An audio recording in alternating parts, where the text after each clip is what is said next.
আসসালামু আলাইকুম রহমতুল্লাহ। আলহামদুলিল্লাহি ওয়াসালাতু আলা নবী আম্মাবাদ। আল্লাহ তাআলা মানব জাতিকে সৃষ্টির শ্রেষ্ঠ জীব হিসেবে সৃষ্টি করেছেন। অতঃপর তাদের জীবন ব্যবস্থা সহজীকরণের জন্য তাদের উপকারার্থে আসমান, জমিন, চন্দ্র, সূর্য, গ্রহ, উপগ্রহ, নক্ষত্র, আগুন, পানি, রাত, দিন, জীবজন্তু সৃষ্টি করেছেন।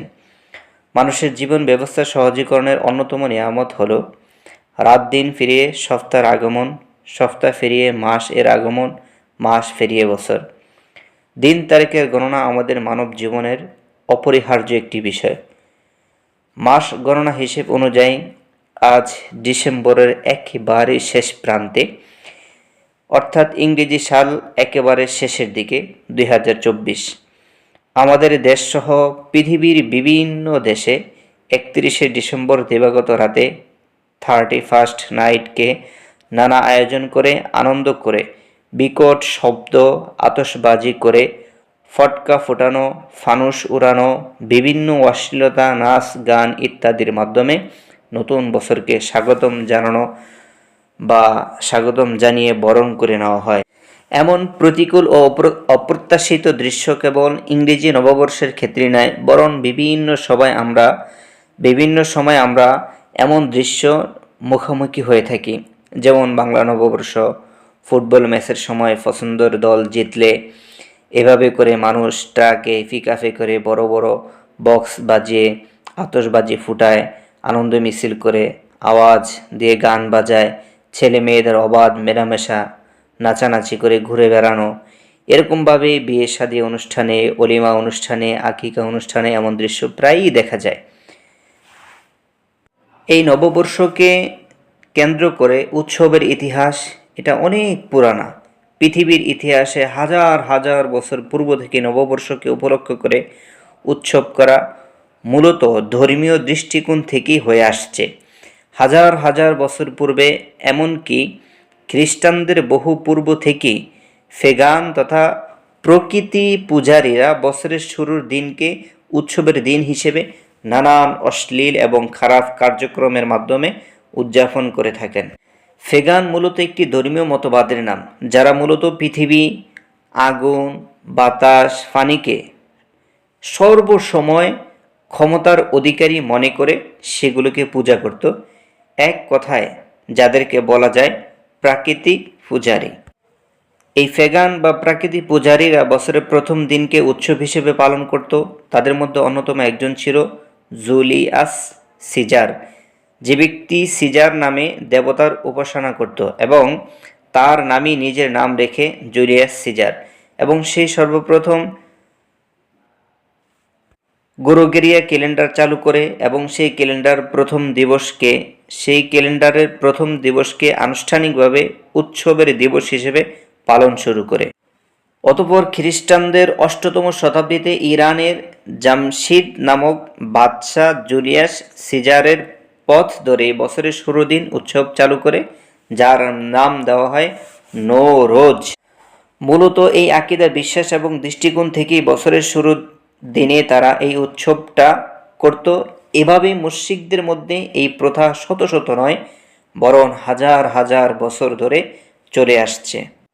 আর এই অভিশপ্ত 31st নাইট আমাদের এদেশে এমনভাবে আসলো যে ভারতবর্ষ মুসলমানরা 800 বছর পর্যন্ত শাসন করেছে।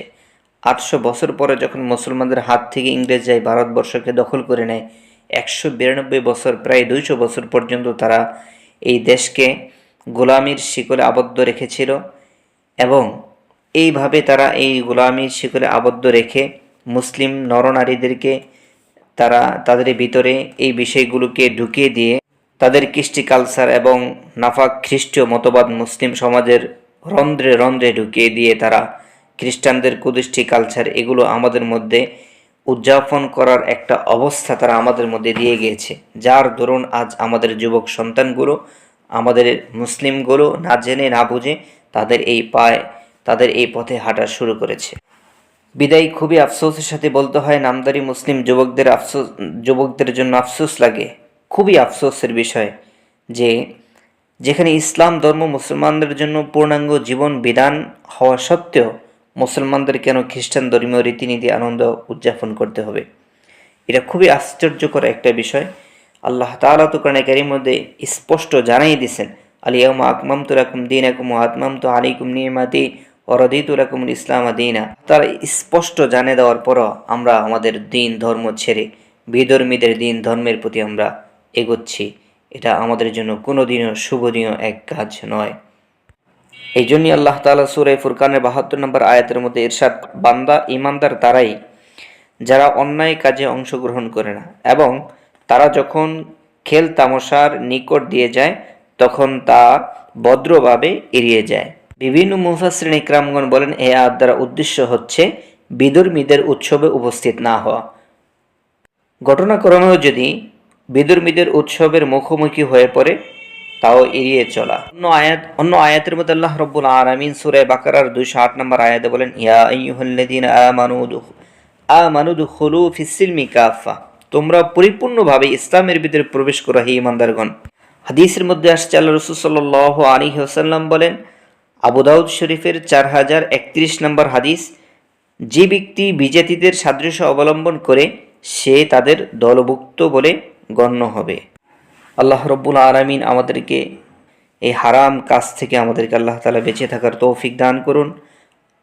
আল্লাহ রাব্বুল আলামিন আমাদেরকে এই অনুষ্ঠানের কারণে মানুষের কষ্ট হওয়া, পশু পাখির কষ্ট হওয়া, অসুস্থ মানুষের কষ্ট হওয়া, এসব কিছু থেকে, বিভিন্ন দুর্ঘটনা থেকে আল্লাহ তাআলা আমাদেরকে হেফাজত করুন। ইসলামী শরীয়তের এই হারাম কাজ থেকে আল্লাহ তাআলা আমাদের বেঁচে থাকার তৌফিক দান করুন। এখন প্রশ্ন হতে পারে, অনেকে বলতে পারেন যে নতুন বছর আসছে, নতুন বছর আগমনে আমরা যদি খুশি হই, যদি এটাকে উদযাপন করি তাহলে সমস্যা কী? প্রশ্ন হলো যে তুমি তোমার ঘরে একজন মেহমান আসছে, আর মেহমান আসলে সে আসাতে তুমি আনন্দিত হইলা, আর যখন সে চলে যায় তখন তুমি ব্যতীত হও না, বা তখন ব্যতীত হইলা। তো একটা নতুন বছর আগমন ঘটছে, তাতে তুমি আনন্দ হইলা, আর একটা বছর যে তোমার কাছ থেকে চলে গেল সে সময় সেটার জন্য তুমি একবারও ব্যতীত হইলে না। আসল কথা হলো, শয়তান মানুষের জন্য ক্ষতিকর এবং খারাপ বস্তুগুলোকে সুন্দর এবং সুসজ্জিত করে বিউটি করে দেখায়। যেমন বিউটি পার্লারে কুচকুচে কালো মেয়েও সুন্দরভাবে তাকে দেখানো হয়, শয়তানও মানুষকে এভাবে দেখায়, যার জন্য এই শয়তানের ফাঁদে পড়ে মানুষ তার ঈমানকে এভাবে হরণ করে ফেলছে। আল্লাহ রাব্বুল আলামিন আমাদেরকে এই শয়তানের ফাঁদ থেকে বেঁচে থাকার, নিজের ঈমানকে হেফাজত করার, এই হারাম কাজ থেকে বেঁচে থাকার আল্লাহ তাআলা আমাদের তৌফিক দান করুন।